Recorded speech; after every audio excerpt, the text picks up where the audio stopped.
Bom dia, fuzinistas! Como é que vocês estão? Espero que todos vocês estejam muito bem e sejam novamente muito bem-vindos a mais um vídeo dessa série. Inicialmente, uma série de 30 dias, onde todos os dias, sempre às 7 horas da manhã, eu vou estar aqui junto com vocês para me passar um pouco da minha experiência relacionada à área da vidrofusão. Para quem não me conhece, eu me chamo Evandro Damasceno e esse daqui é um canal onde a gente fala especificamente sobre vidrofusão. O meu objetivo com essa série, pessoal, e com esse canal em geral, é dar o suporte para você que está iniciando ou já é iniciado, para que você possa entender perfeitamente como que funciona a vidrofusão em áreas específicas ou até mesmo utilizando ferramentas específicas. Caso o seu objetivo é iniciar com a mufla, aqui a gente tem vários vídeos, várias aulas explicando como que você faz para iniciar com a mufla. A mesma coisa com forno de alta temperatura. E caso você queira migrar do forno para a mufla, a gente tem também vídeos, aulas explicando esse processo de migração. E caso você queira fazer um upgrade da mufla para o forno de alta temperatura, a gente também tem conteúdo aqui explicativo para que você entenda perfeitamente como que você pode fazer isso de uma forma bem segura. Bom, pessoal, diferente de vários outros vídeos aqui do canal, essa daqui é uma série onde basicamente eu pego um tema onde eu, Evandrinho, acredito que vai auxiliar vocês nesse seu processo de aprendizado, ligo aqui a câmera e converso com vocês de forma informal sobre o tema específico, seja um tema escolhido por mim mesmo, seja um tema trazido por vocês. Essa conversa é bem formal, então não estranhe se durante o vídeo escutarem muitos sons bovinos, como diz o Leandro Carnal, como eu pensando que tem que falar, porque diferente de vídeos editados, esse daqui não tem edição nenhuma, não existe corte de câmera, não tem aquelas edições frufruzentes. Bom, o tema de hoje é sobre forno de alta temperatura, mais especificamente qual que é o melhor forno de alta temperatura. Pessoal, para quem está chegando aqui agora, está conhecendo o canal aqui agora e teve a sorte ou não de começar por esse vídeo aqui, vou fazer uma pequena introdução aqui sobre o que é o forno de alta temperatura, beleza? Então, caso você já saiba o que é o forno de alta temperatura, basta você adiantar um pouquinho o vídeo e está tudo bem. Bom, forno de alta temperatura é um forno criado e projetado para se trabalhar a temperaturas muito altas. Ah, Evandro, o meu forninho de casa, o forno de cozinha ou até mesmo aquele forno elétrico, eu consigo trabalhar altas temperaturas? Sim, você consegue trabalhar altas temperaturas. Porém, a limitação dessa alta temperatura chega ali em 300, no máximo 300 e poucos graus. Para se trabalhar a vidrofusão, você necessita de pelo menos, no mínimo, o dobro dessa temperatura. Então, caso tenha surgido alguma dúvida se é possível trabalhar a vidrofusão utilizando o seu forninho convencional, não, pessoal, não é possível trabalhar a vidrofusão utilizando o seu forno. Para isso, como eu acabei de falar, tem um forno específico. É um forno criado e projetado para se trabalhar a temperaturas acima de 800 graus. Trazendo aqui para o universo da vidrofusão, se você tem um forno onde a temperatura de trabalho dele está ali em torno de 900 graus, você já consegue criar muitas e muitas coisas utilizando a técnica da vidrofusão, beleza? Então assim, vidrofusão o que seria? Vidrofusão, resumindo de uma forma muito simples, é a união de dois ou mais pedaços de vidro, pigmentados ou não, pintados ou não, utilizando alta temperatura. Então, basicamente, eu pego dois ou mais pedacinhos de vidro, coloco um sobre o outro ou um do lado do outro, levo para esse forno especial, eleva a temperatura, a partir de uma determinada temperatura o vidro amolece e ele começa a entrar em estado pastoso. Entrando em estado pastoso, ele começa a se unir. Essas duas ou mais placas, elas começam a se unir. No final de todo o processo, você tem uma única peça. Daí o nome vidrofusão, ou fusão do vidro, ou glass fusing, ou somente fusing, para os mais íntimos. Então assim, vamos introduzindo aqui a questão do forno, pessoal. Existem vários tipos de forno que você pode utilizar dentro da vidrofusão. Porém, o que você deve entender aqui é qual que é o melhor forno para a sua ocasião. Porque Por mais que todos os fornos de alta temperatura eles consigam chegar em temperaturas suficientes que podem fazer com que o vidro entre em seu estado de fusão, ou seja, a temperatura necessária para o vidro entrar em estado de fusão, dependendo daquilo que você pretende criar, determinados fornos são a melhor opção para o seu caso. Então assim, ó, antes mesmo, e aqui uma dica que eu sempre dou, seja para quem está iniciando ou pretende iniciar, ou até mesmo para aquelas pessoas que já entendem sobre os processos de vidrofusão e querem adquirir um forno, seja um novo ou usado. Antes mesmo de você adquirir um forno, você tem que entender perfeitamente o que você pretende criar, o que você está pensando em criar com aquele forno ali que você ainda vai adquirir. Por quê? Por exemplo, vamos lá. Vamos supor que você quer criar acessórios. Vou colocar aqui alguns tópicos para mim ir destrinchando ele para ficar mais fácil e o conteúdo aqui ficar mais enriquecedor. Vamos supor aqui que você quer criar acessórios. Aí você, como são peças pequenas, você necessita de um determinado tipo de forno. Vamos supor que você quer criar peças decorativas. Provavelmente você pode pensar em outro tipo de forno. Eu vou destrinchar cada um desses pontos aqui. Eu estou primeiro alucinando aqui algumas peças que você pode estar pretendendo criar. Vamos supor aqui que você quer criar, sei lá, cuba ou pia. Você tem que pensar num determinado tipo de forno. Vamos supor aqui que você quer criar, deixa eu ver aqui uma última coisa só para o vídeo não ficar muito longo e a gente não... Vamos supor que quer criar uma porta. Porta ou janela. Janela, vai.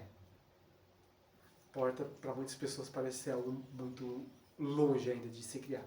Então, assim, ó, você tem o primeiro ponto, a primeira coisa que você deve fazer, pessoal, a primeira coisa de tudo, antes de pensar no forno, é entender perfeitamente como que funcionam os processos de criação daquilo que você pretende criar. É bijuteria? Você tem que entender todo o processo de criação, seja da matéria-prima que você vai estar utilizando, seja dos processos de queima, enfim, tudo.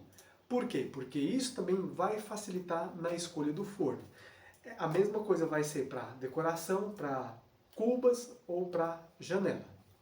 Ou seja, se você não tem conhecimento nenhum na área da vidrofusão, recomendo que você assista aqui o máximo possível, maratone os vídeos aqui do canal, que eu vou, com certeza, eu vou te dar uma ideia muito, mas muito clara sobre esse universo. Aqui tem vídeos muito teóricos, tem aulas muito teóricas também, onde lá, nossa, eu passo bastante coisa, inclusive tem curso de vidrofusão ou até mesmo outros tipos de coisa, eu não vou mencionar aqui outras áreas, que não tem tanto conteúdo aqui. Pode ser que seja o ego falando, pode ser que seja o ego falando, mas não tem tanto conteúdo quanto algumas aulas, principalmente na playlist Aula em Slide.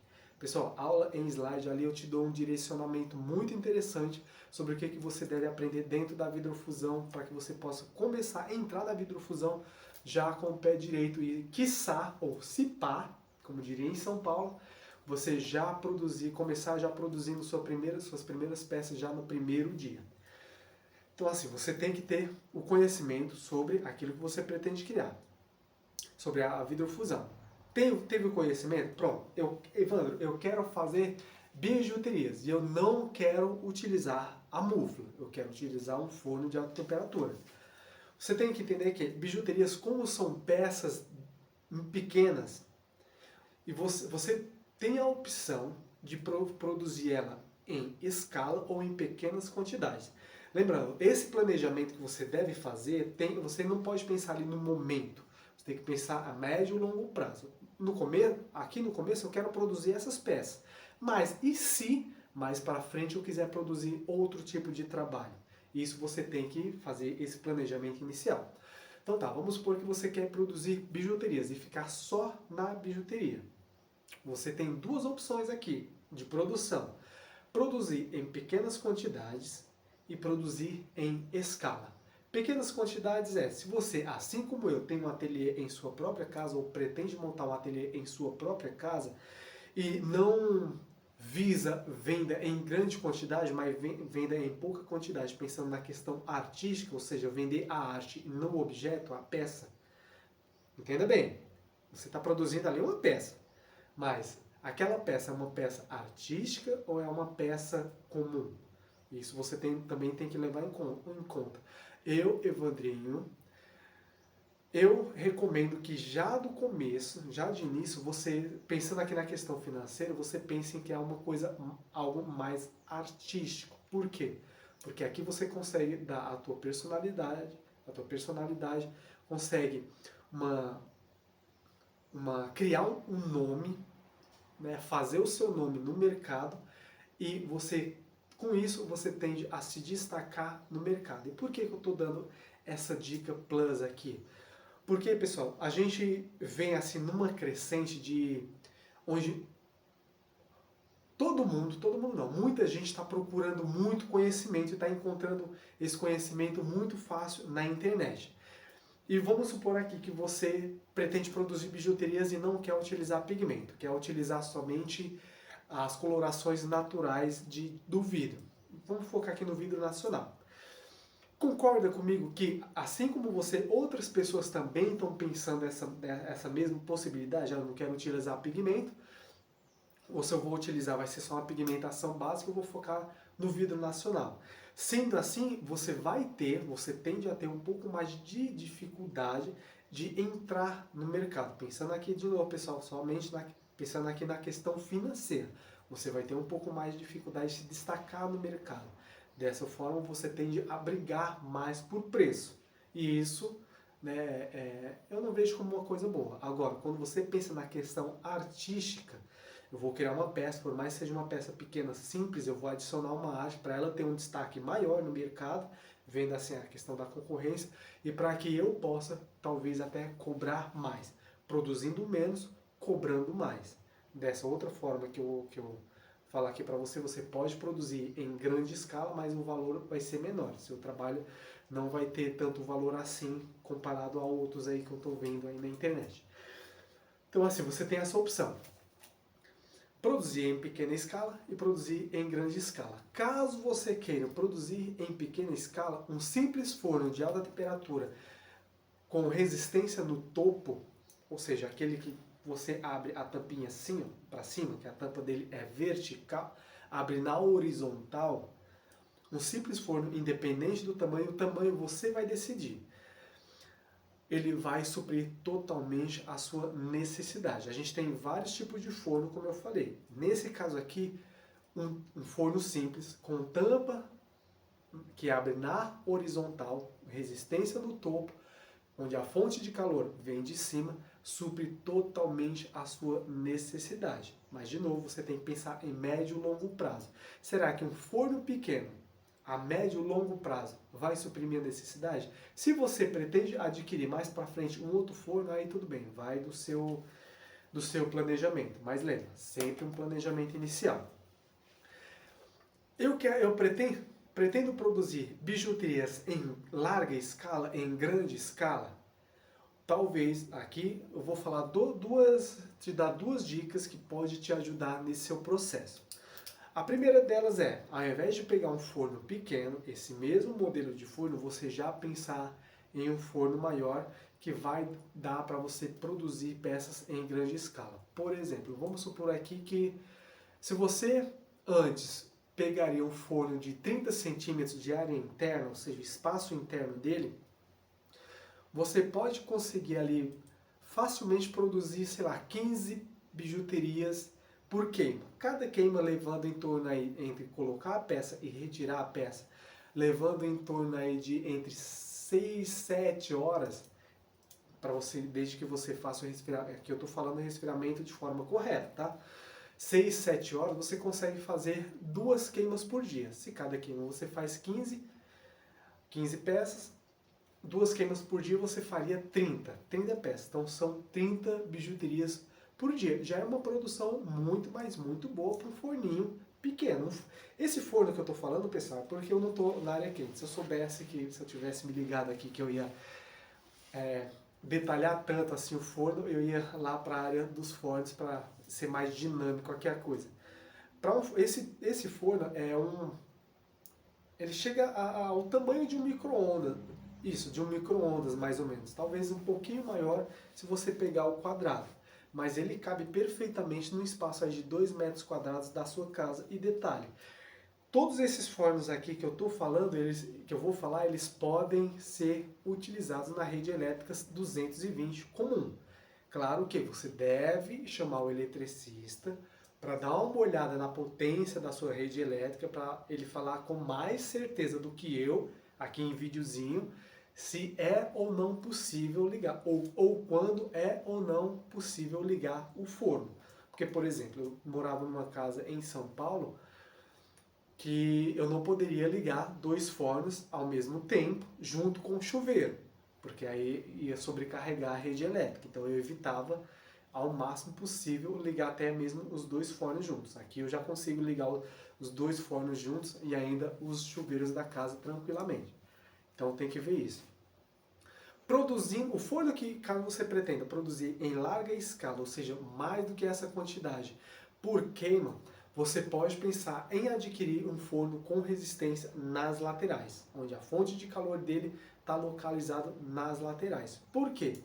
Porque aqui você tem a base do forno, onde você pode preparar ela e montar suas peças, e como a fonte de calor vem das laterais, ele aquece assim, ele manda o calor das laterais, e com isso você tem a facilidade e possibilidade de criar compartimentos. O que seriam esses compartimentos? Na vidrofusão chama-se de gaveta, que são andares. Então você, aqui no piso do forno, você monta suas peças, vamos supor aqui 15 bijuterias, você coloca umas colunas aqui, coloca uma placa refratária em cima, e aqui você monta mais outras 15, dependendo da altura do seu forno, você pode até mesmo colocar uma segunda prateleira. Aqui o piso, utilizou o piso, colocou a primeira, montou mais 15, colocou mais colunas, montou a segunda prateleira, colocou mais 15. Dessa forma, por queima, você pode fazer aí 45 peças. Qual que é a diferença no tempo desses 2 fornos? Pensa o seguinte, quanto mais peças você tem dentro do forno, maior tende a ser o tempo de resfriamento dele. Isso pensando aqui que a gente está utilizando fornos do mesmo tamanho, mesmo espaço interno, porque tem maior quantidade de peças dentro, e o vidro, no resfriamento, o vidro ele sempre vai estar mais quente do que o termômetro do forno realmente vai mostrar. Então é sempre interessante você retirar as peças quando ela estiver numa temperatura mais próxima do ambiente possível. Então, por consequência, aí uma queima sua pode ser que dure entre 7 e 8, até mesmo 9 horas, dependendo da localização, dependendo do clima, melhor dizendo. Quanto mais frio é o clima, mais rápido tende a aquecer o forno. Ah, Evandro, mas lá dentro influencia, pessoal, influencia. Felizmente ou infelizmente, a temperatura, o clima influencia também dentro na temperatura interna do forno, e como e como o forno aquece, como ele resfria. Bom, então assim, entenderam, pessoal? 2 tipos de forno eu falei aqui. Resistência no topo, produção em pequena escala, só ele supre sua necessidade. Produção em grande escala, resistência nas laterais. A fonte de calor vem nas laterais, como você pode trabalhar com prateleira, a fonte de calor ele tende a ser distribuída quase que de forma uniforme para todas as peças que estão dentro do forno. Ah, Evandro, como assim quase uniforme? Aqui eu não vou entrar em detalhes nesse ponto aqui, mas é só você dar uma pesquisada aqui no canal, vantagens de forno com resistência na lateral, vantagem do forno resistência no topo, ou forno com resistência na lateral e forno com resistência no topo. É só você fazer uma pesquisa bem simples que você vai encontrar um conteúdo bem mais detalhado do que eu detalharia aqui. Entendeu? Manjou? Aí no final do processo, claro, você retira as camadas, tem lá todas as pecinhas. E em um dia você consegue fazer também 2 queimas. Dessa forma você consegue por dia, citando aqui o mesmo exemplo que eu falei anteriormente, você consegue fazer produção de 90 peças. Pessoal, por dia é bastante coisa. E pra você ter uma ideia, em eventos que a gente participava, era difícil a gente levar 90 peças. Mas enfim, aí é uma dica bem interessante. Caso você pense em criar decorações, peças decorativas, a gente tem dois tipos de peça que são geralmente utilizadas na decoração. Tem peças que eu chamo peças mais horizontais e peças mais verticais. Eu vou deixar para falar as peças verticais quando eu entrar aqui nas cubas, beleza?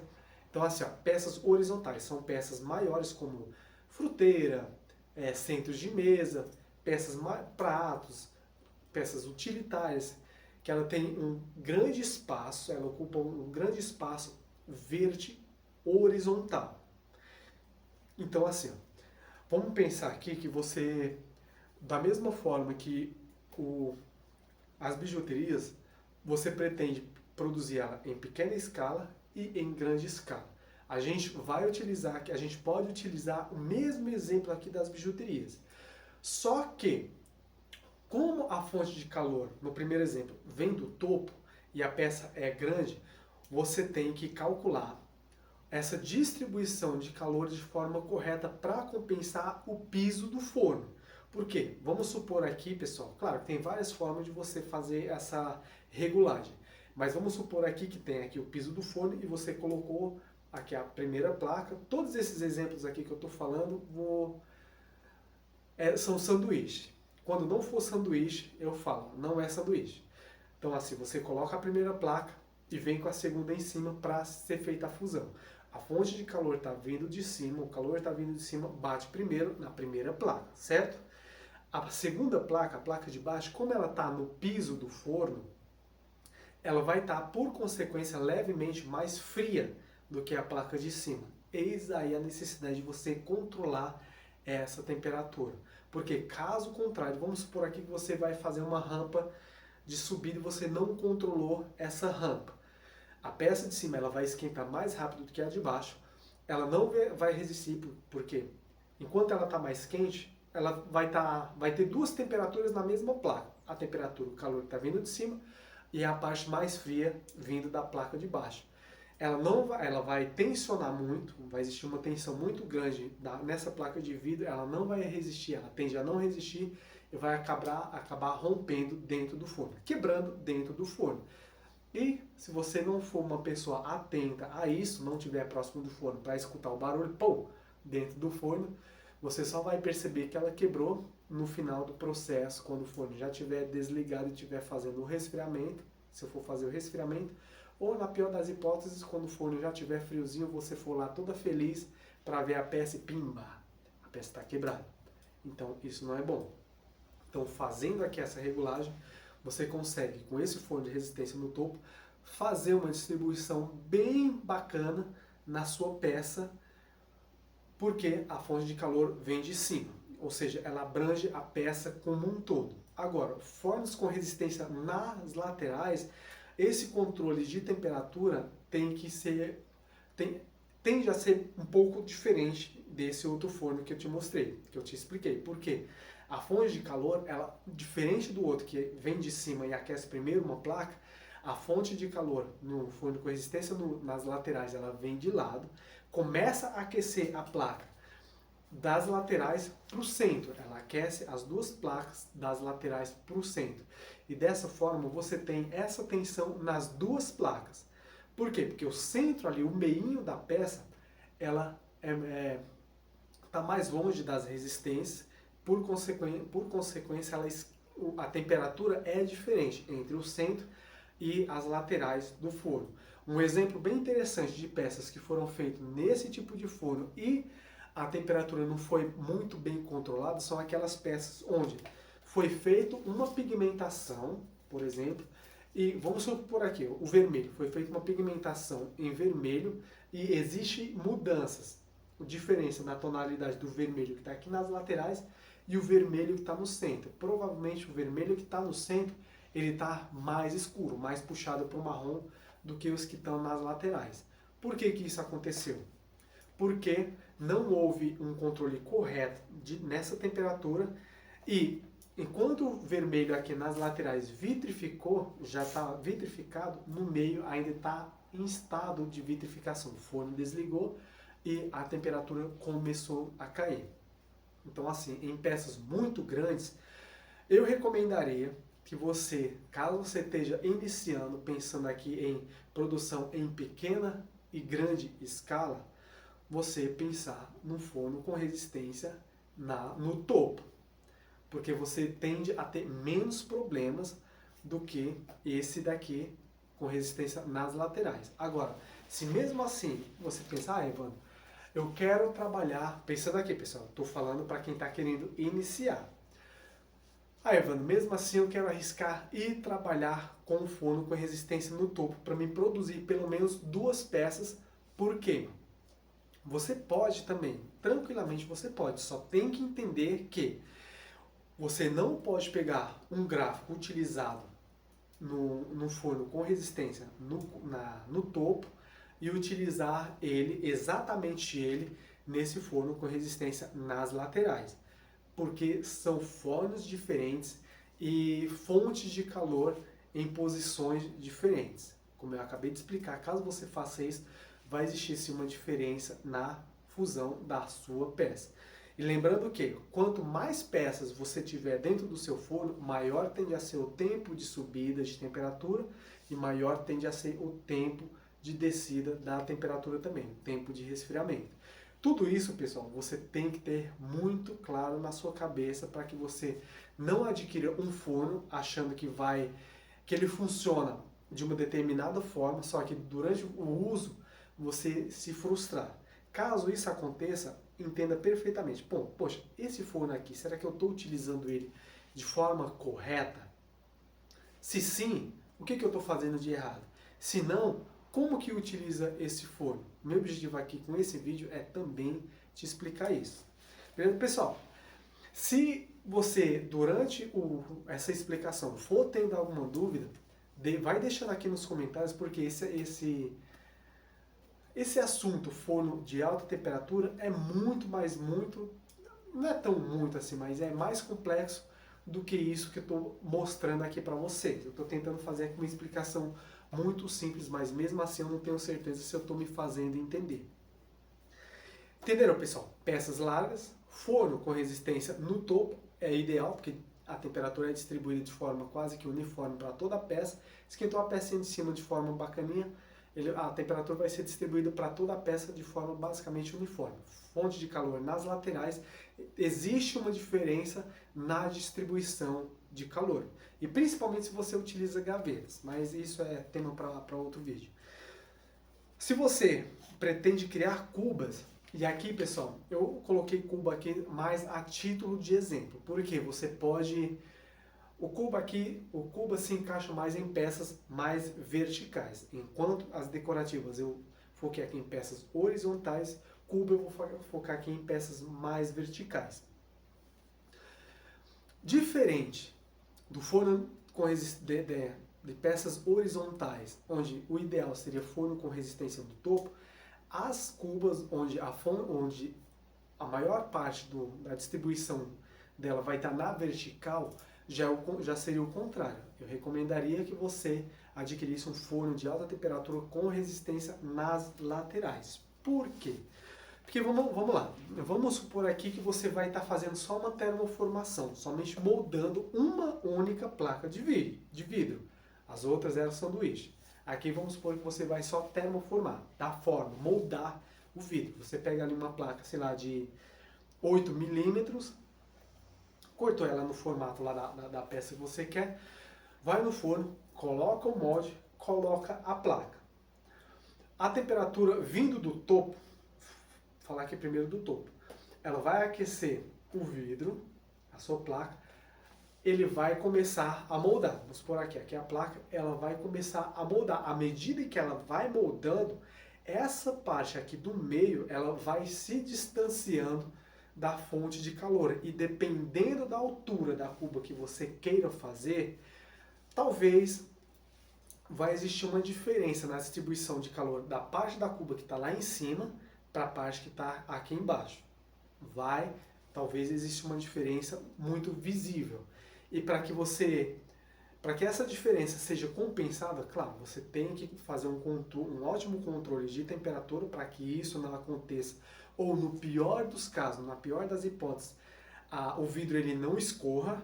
Escorrer é tipo assim, a temperatura vai mudando, chega uma hora que o vidro que está mais acima no molde, ele não aguenta, não se sustenta ali e acaba escorrendo por conta da gravidade. Para que o vidro não escorra, ou, na pior das hipóteses, para que o vidro não escorra. Já focando aqui na distribuição de calor vindo das laterais, o vidro ele vai começar a descer, e como a fonte de calor está vindo aqui, à medida que ele vai ganhando corpo vertical, não vai existir essa diferença na temperatura, porque a peça está caindo, tá? A temperatura está sendo distribuída ali de forma uniforme. E melhor ainda caso você esteja pigmentando, ou seja, fazendo uma termoformação, uma fusão com termoformação, ou seja, peguei duas chapas de vidro, sei lá, de 4 milímetros cada uma, pigmentei, levei para o forno para fazer um sanduíche. E aí, à medida que ela vai descendo, o próprio pigmento também já vai se vitrificando e aí você tende a não ter essa diferença na coloração, na tonalidade da pigmentação por conta da fonte de calor estar vindo das laterais. Nesse caso, pessoal, em cubas com... Caso você queira trabalhar com produção em cuba, talvez o ideal, ao invés de comprar um forno muito vertical, para que você possa fazer várias gavetas e produzir várias cubas diferentes, eu acho que seria melhor para você adquirir um forno mais horizontal, na altura específica, para que você possa produzir várias cubas sem a necessidade de gavetas. Por quê? Porque se você pega um forno muito vertical, ou seja, fundo, e coloca, sei lá, 2 ou 3 gavetas ali, você só vai ter uma visão clara da cuba que está em cima.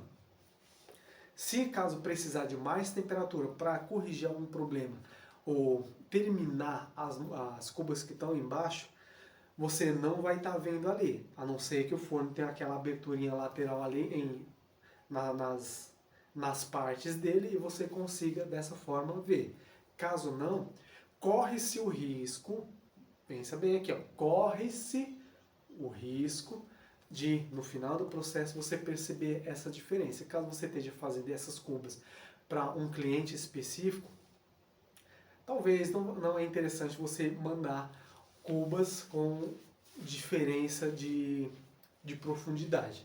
Agora, se o forno é mais vertical, com espaço, claro, para você colocar, sei lá, 3 cubas assim, onde você consegue ver cada uma delas de forma separada, aí você consegue ir regulando a temperatura para que a caída de todas elas aconteça de forma basicamente uniforme, beleza?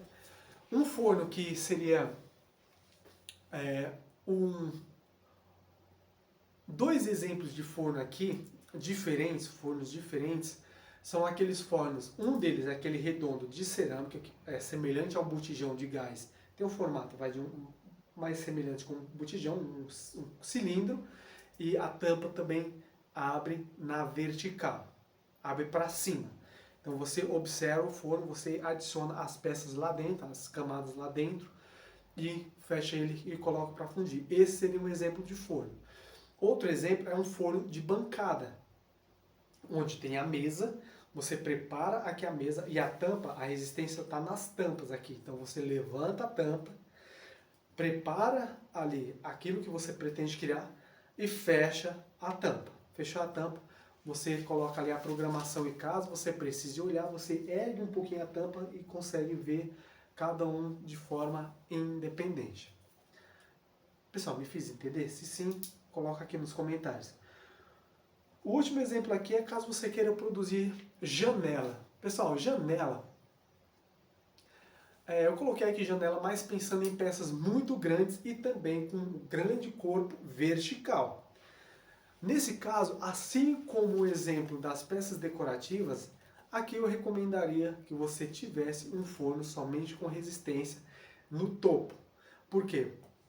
Porque, pessoal, desculpa, acabei de tomar café. Não sei se deu para ouvir aí um leve gás que saiu. Por quê? Porque como são peças muito grandes, pensando aqui em peças muito grandes, se você tem um forno com resistência nas laterais, não tem como. A temperatura que vai ser distribuída pela resistência vai ser muito diferente entre as pontas da janela aqui e o centro dela. Vai existir uma diferença muito grande no final da fusão, caso você trabalhe com a fusão. Caso você trabalhe vamos focar aqui somente com a fusão. Caso você trabalhe com a fusão, pigmentando ou não, ou somente com placas tipo mosaico, mosaico catedral, como que é utilizado catedral? Tipo mosaico ou vitral, vai existir uma diferença muito grande e isso vai ficar muito perceptível. Então, fonte de calor no topo, a temperatura é distribuída de forma basicamente uniforme para toda a peça e aí você não vai ter uma diferenciação na fusão. Independente se é janela, independente se é porta. Eu estou citando aqui que é mais fácil de vocês visualizarem. E vai por mim, pessoal. Uma janela ou uma porta feita com, dependendo da arte que você adiciona, lembra? Sempre adicionando arte, o valor agregado tende a ser quase que estratosférico. Você adicionando uma arte, o resultado fica incrível. A gente também tem, pessoal, só para a gente finalizar, fornos que tem com resistência tanto nas laterais quanto no topo. Esse daqui, no universo perfeito, esse daqui realmente seria o forno ideal para qualquer pessoa que trabalha com a vidrofusão, desde que você consiga, tenha a possibilidade de acionar, seja somente a resistência de cima, seja somente as resistências nas laterais, ou até mesmo os dois jogos de resistência. Pessoal, aqui, na minha opinião, é o universo perfeito. Se você tiver a possibilidade de adquirir um forno com resistência no topo e nas laterais, desculpa, adquira, porque com ele você vai conseguir criar qualquer uma dessas peças aqui que eu mencionei aqui e muitas outras que eu ainda nem citei aqui no canal. Mais pra frente eu vou começar a mostrar umas pecinhas mais interessantes para vocês. Bom, lembrando que caso você queira adquirir qualquer um dos treinamentos que a gente tem, inclusive eu falo de forma muito mais detalhada sobre forno no treinamento chamado Fusão Perfeita. Eu vou deixar o link aqui na descrição, onde lá eu ensino a técnica da vidrofusão de forma que você consegue trabalhar com qualquer forno, com qualquer mufla ou tamanho de mufla. Você tem aulas onde eu ensino passo a passo de como você pode fazer a sua própria mufla. Você também consegue trabalhar com qualquer tipo de vidro que você queira, seja garrafa de vidro, vidro float, que é o de janela, vidro importado, vidros nobres, qualquer tipo de vidro. Caso você queira, o treinamento Fusão Perfeita está aqui na descrição. A gente também tem o Bijuteria de Valor, que é focado em ensinar você a criar bijuterias incríveis também utilizando seu próprio micro-ondas. A gente também tem o Vidrofusão, a arte no micro-ondas, que é um livro digital também focado em te ensinar a vidrofusão usando o micro-ondas, seja na área de bijuteria, decoração ou até mesmo, caso você queira, o utilitário. Toda a técnica está aqui embaixo. Bom, aqui quem falou foi Ivan Damasceno e nos vemos no próximo vídeo, no caso, amanhã. Um grande abraço, valeu! Se você gostou do vídeo, pessoal, deixa o like aí que isso me ajuda a entender que vocês estão gostando aqui dessa série, beleza?